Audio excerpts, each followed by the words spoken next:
وہ بیوی کہ جب دہلیز علی علیہ السلام پہ قدم رکھتی ہیں تو اپنی ذات میں فخر محسوس نہیں کرتی، بلکہ اہل بیت علیہ السلام کی خدمت میں فخر محسوس کرتی ہیں۔ وہ پاکیزہ ماں کہ جو اپنے بچوں کو نہیں بلکہ اہل بیت کو مرکز محبت قرار دیتی ہیں۔ ایثار، محبت، اخلاص، وفاداری، یہ وہ صفات ہیں کہ جو مجسم ہو کر اس بیوی میں نظر آتی ہیں کہ جنہیں ہم ام البنین کے نام سے یاد کرتے ہیں۔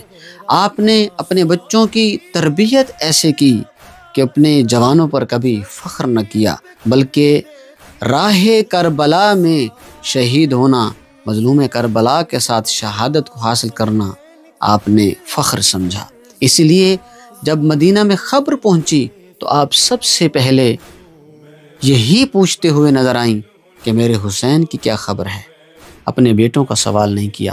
اس لیے مدینہ میں لوگ کہتے ہیں کہ جب مرثیہ پڑھتی بی بی تو سارا مدینہ سوگوار ہو جاتا اور لوگ آپ کے مرثیوں پر گریا کرتے۔ اور بی بی کس کے لیے مرثیہ پڑھتی؟ اپنے بیٹوں پر نہیں، بلکہ مظلوم کربلا پر مرثیہ پڑھتی اور کربلا کے شہداء کو یاد کرتی۔